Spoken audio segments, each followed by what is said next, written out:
Hey everyone, this is Tamara from shelfaddiction.com and welcome to episode 2, BEA, Go Hard or Go Home. This is my first book chat live, so hopefully there are a few of you out there to interact with me during my time on the air tonight via Spreaker. Today I'll be chatting with you on preparing for BEA, Book Expo America. I've also found a few great blog posts written by fellow book bloggers who've been there and done that.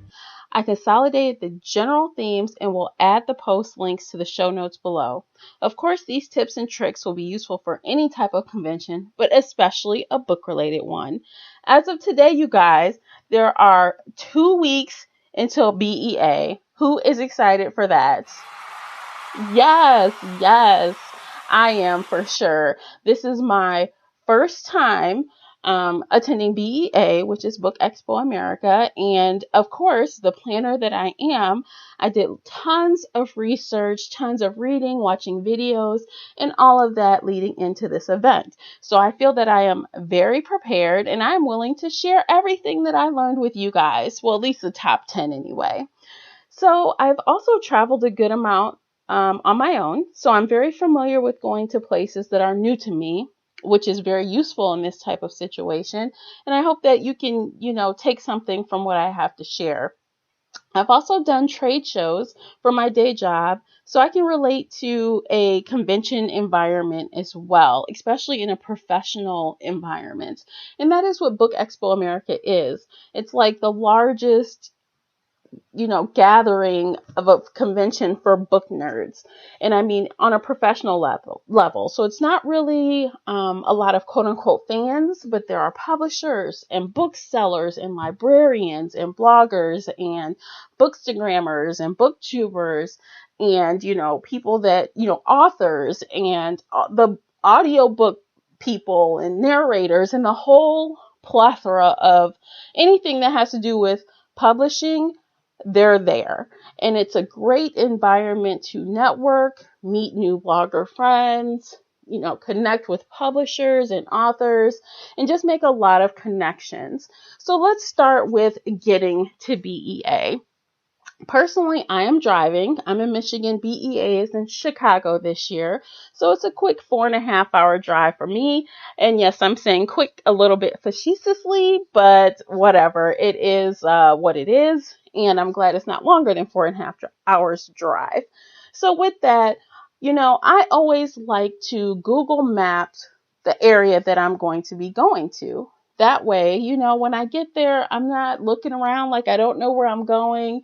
I like to give the illusion that I know what I'm doing. So I love to Google Maps my hotel, map out a few places that I'd like to go, save it on my phone. And I do this using Google Maps and I save it into Evernote so that, I can just pull it up when I'm ready to go. I don't really need to ask any questions or look confused. Like in a city such as Chicago, they have lots of public transportation. I even kind of did some looking up on that beforehand, figuring out what you need to get a ticket, where they go, how the lines work, those type of things. And I would recommend this anytime you travel. You'd like to be prepared. And I know I like to be prepared anyway. So that's a good place to start. So that is tip number 1. Get familiar with the area using Google Maps and the internet. Find places you want to go, get your route, have that all prepared. So when you get to your hotel, you're ready to drop your bags and go. No figuring out what to do and where to go. Number 2 is if you're driving like I am, you should use your GPS as well as the Maps app on your phone. I actually have them both running sometimes in areas that I'm not familiar with, and other times I just use my phone Google Maps as a backup. Because sometimes those GPSs act a little wonky and vice versa with the Google Maps. So I like to be prepared. Again, that word, prepared. So that is tip number 2 if you are driving. As a side note, if you're flying and when you get in, if you're renting a car, I guess these same tips would apply to you. But you can always get an Uber or something like that and not worry about driving because, once you get to your hotel, especially in Chicago, you can go anywhere you want to go pretty much using the transit system. And it's really easy and it's a no-brainer. So definitely, if you're not sure, if you want to rent a car or drive or whatever, you have Ubers and other, services of that nature. Number 3, make a plan. Now, I just got finished talking about being prepared and making a plan. And that's what I love to do. I'm a planner. If you've looked at my Instagram, you see planner photos as well as book photos. So I'm all about making a plan. And so I was looking on Twitter one day and I saw that someone had a photo of a spreadsheet. I said, oh, I need to do that. I need to do that today. So that was a wonderful bit of inspiration. And I did. I started up Microsoft, Office, and I started plugging away. And I went through all of the authors that would be signing books at BEA. I went through all of the events at BEA. And I color coded them based on importance, things that I really must do, no exception, things that I'd like to do, things that I maybe could do if I have some time. And then the final group would be, it would be nice if, other things fell through, I'll do this. And so it ends up that I have a pretty packed schedule for all 3 days of BEA. And I suspect that everyone's schedule will look like that once they finish with it. There are so many authors, so many panels and little small events happening all over the BookCon. It's a packed 3 days. And for me personally, as a side note, I don't think I'm going to do BookCon this year, only because this is my first time to BEA. And just the thought of standing in even more lines with a ton, and I mean a ton of people, like fangirls and fanboys, after standing up for 3 days is not that appealing to me. So, we'll see. Maybe not. I don't know. But as of now, I'm not doing BookCon, which is the one afternoon of bookish events, which are, book signings, and you'll have some celebrity authors and things like that. But, if you're up to the challenge, go for it. Please let me know how it went. Give me some feedback on it afterwards so I know if that's something I need to do next year.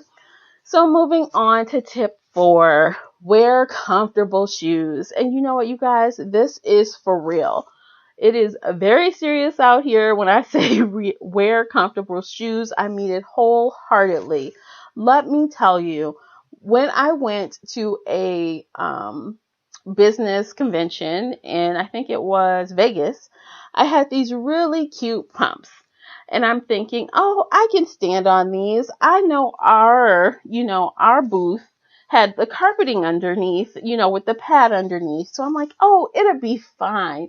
I promise you guys, I promise. Like 3 hours in, I was ready to take those shoes off. It was so horrible to the point where my feet were killing me and I'm smiling and talking to people. But in the back of my mind, all I could think about were my feet. Let me tell you, when lunchtime came, I literally dropped everything. I didn't even eat on the lunch. I got in a cab and we said, take me to the closest mall where you can find a Payless or a Target or something. Just get me there. And I went and I bought flats. And then I stopped at the Body Shop and I got this little thing that you roll your feet on, to kind of release the tension in your feet.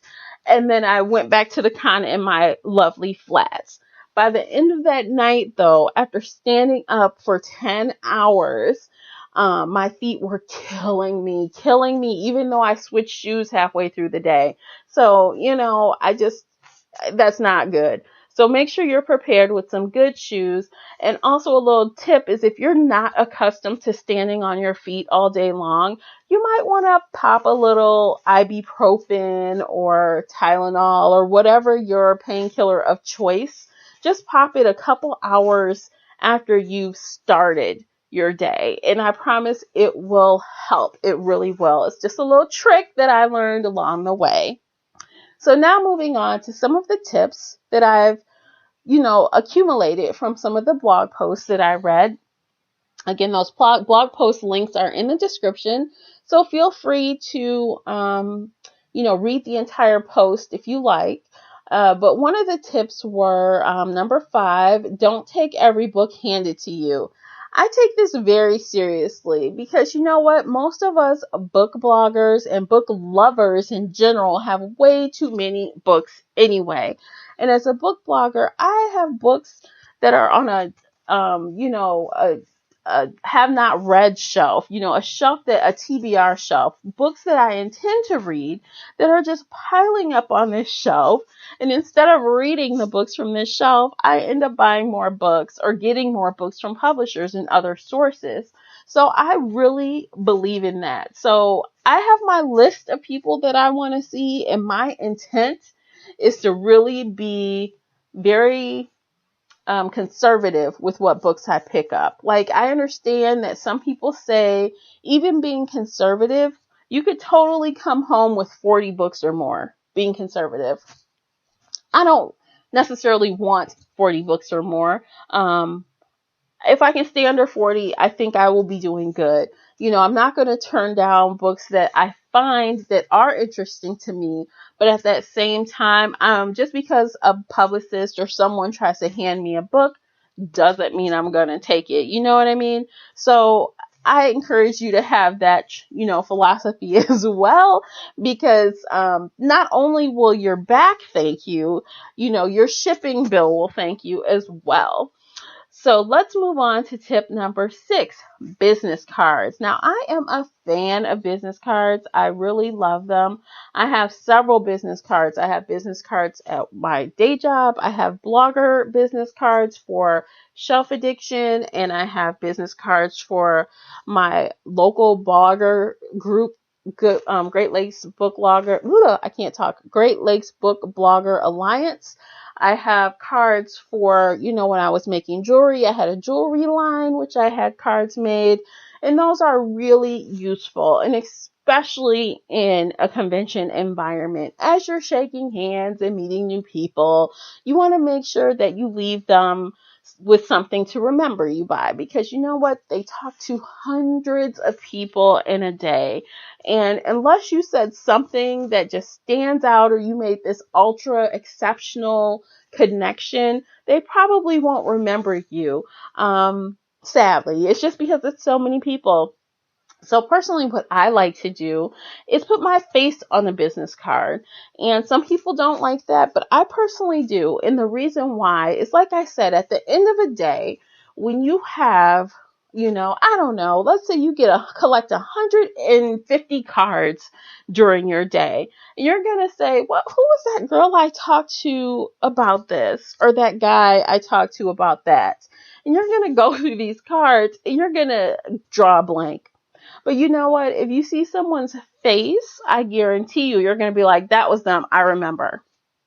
So me personally, this time around, I used mood.com, and this is not sponsored in any way, shape, or form, but that is who I used, and I really love the quality of the cards. I even got a few mini cards, and I got 2 types of cards. So the regular cards have my address on it, and those will go to publicists, publishers, authors, anybody who might need my mailing address. And then I got mini cards with all of my social media information on there. And those are for fellow bloggers, booktubers, podcasters, whoever I may meet that necessarily do not need my mailing address, but they need everything else about me. So I have 2 types of cards, and I will hand them out based on, who I'm dealing with. And so I'm very excited for that. I love the cards. They turned out spectacular. I think I might do a blog post on that. So stay tuned if you want to see what these cards look like. I recommend it. And I'll have, a referral link, maybe, I don't know, somewhere on social media, someplace. So if you want a discount or something, look for that on Twitter or somewhere. Anyway, so let's move on to the next tip, which is bring a rolling suitcase or prepare to ship books home. Now, this is another thing that kind of ties back into number 5. Accepting all of these books from all these different people, and they're just compiling. And there's no way you can carry a backpack of like 10 books without killing your back after a certain period of time. So that is the trick about the rolling suitcase. I guess they have a little luggage check area, and you can put like a carry-on size luggage there and lock it, and you can leave it there all day. And so as you accumulate books, you can bring them back to your rolling luggage. You can pack them away and walk back into the convention free of weight. And I guess that's also twofold, because you're not allowed to bring rolling luggage and other things onto the convention floor because it is so many people. It's so packed and crowded. You really need like your hands free, and you don't need anything taking up space on the floor. So personally, my plan is to bring the rolling luggage, and I will also have a crossbody that I will load some books into. And after I accumulate, I don't know, 5, 6, 7 books, as much as the thing will fill, I will go unload it into my carry-on that is going to be checked. Now, if you are not in a situation where you can drive your books home like me, they have an area where you can ship books home. And that is amazing because, you pay so much money if you go over the weight limit, with the airport, or if you check an additional bag on a domestic flight, it starts being very expensive. So, it might be in your best interest to actually use their services, pack up a box of books and mail it home. I'm sure they use UPS or FedEx or something with the tracking. So I think that would be a good option. And I really encourage you to take advantage of that, because, no one wants to be paying hundreds of dollars to the airlines, right? Right. So number 8 is don't bring books with you. And that makes complete sense to me, you guys. Seriously, if you're going to be collecting upwards of 40, 50, 60 books or whatever, why would you bring your own books? And I understand sometimes you might have a special edition, or it's a specific book that is near and dear to your heart and you want the author to sign it. But I have heard from several people that you really don't want to do that because the lines are long and they are like, they're on a schedule, and no one wants to wait for you to pull out your book or put it away. And, it's kind of like almost an assembly line. So you just take the book that you're given, you get that signed, and maybe, another smaller event, you can have your own book personalized. So just, don't bring any books with you. It just seems like it's a bad idea all around, and everyone is saying so. Number 9 is get everywhere early. I am a chronic on-time person. I can't even help it. It's like, for me to be late is just unconscionable. I can't even imagine being late anywhere. So get there early, because there are going to be lines, lots of people, all of that good stuff. And you don't want to miss out on one of your favorite authors because you arrived 10 minutes late and now the line is out the door. So if you're arriving early, everyone else is arriving early. So you really don't want to be late, right? Because you only get so much time to try to get in each of these lines to see each of these authors. So time is precious. So you don't want to waste any of it with tardiness. And number 10 is, while you're waiting, prepare to make friends in line. And I totally get on board with that. This is a perfect time to hand out your business cards and chat up everyone next to you, in front of you, behind you, a couple people up, ahead of you. I don't know. You're in the line to see the same author. I mean, talk about the author or why you're there or whatever. You have lots of things to discuss, but you want to make friends. And another secondary reason you should want to make friends, in addition to just making connections, and who knows, meeting your next best book friend, you might need to go to the restroom, right? And if you go to the restroom and you've made a friend, they can hold your spot. And that is worth everything. I mean, if you're standing in line for 2 hours and you just down the water that you had in your bag, you need to go to the restroom, it's a good thing to have a friend to help and hold your spot while you run to the little girls or boys room. So, it's a twofold. So you're meeting people, you're making friends, and then you have a bathroom buddy in that particular line. Now, those are the last 5 were some tips that I gathered from all around the internet. And I do agree with most of those tips, all of those tips, actually. I picked out the ones that I could get behind for sure. And I also have kind of like a bonus tip for you. This is me personally and what I'm doing. I love to research the internet, and as you know, you hear this word again, prepared. I like to be prepared. So I will search the internet for the best advice. I will search the internet for things to do. I will search the internet for any possible thing that could possibly come up. I'm telling you, if someone says, well, where is this? Oh, I know, because I looked that up on the internet. I know it's a little bit geeky. I can't even help it. It's just like, I'm made this way. It is what it is. I own it. But you know what? It's worked out for me, and I recommend it for you. There's no such thing as being over prepared. I'd like to be, well, I guess I can be over prepared. I'd like to be over prepared and then be pleasantly surprised when I did more research than I needed. I'd rather be that way than under prepare and, have that feeling, oh, I wish I would have looked this up. Oh, I wish I could have just spent 5 more minutes doing this or that. So, it's more than worth it to be prepared. So that's it. You guys, that is, everything that I've gathered and I thought about leading into BEA. And I'm very excited being that this is my first time. I really hope to connect with lots of bloggers, booktubers, and bookstagrammers, publishers, authors, audiobook narrators, the whole gambit. I want to meet everyone. I love reading. I love ebooks, paperback books, audiobooks. I just love it all. So I want to meet as many people as possible, make as many new friends as possible, and I intend to take advantage of every moment. And I hope that you do too. If you are going to be attending BEA, hit me up on Twitter at Shelf Addiction. As it's, it's spelled how it sounds, Shelf Addiction. I'm also on Instagram. I'm also on Facebook. I'm also on YouTube. So you can pretty much find me anywhere. If you see me walking around, please stop me and say hi, and we can talk about books or whatever. I'm very friendly and approachable, so please do. I would love to say hi to everyone. So I'm really opening myself up here. I'm looking forward to it. It should be fun. And I hope that you guys have fun as well. And I will be back in a couple of weeks to talk about after BEA. And if any of these tips were successful, I will be sharing my insider opinion on, what I found worked best, what didn't, things that I would add to these recommendations or change.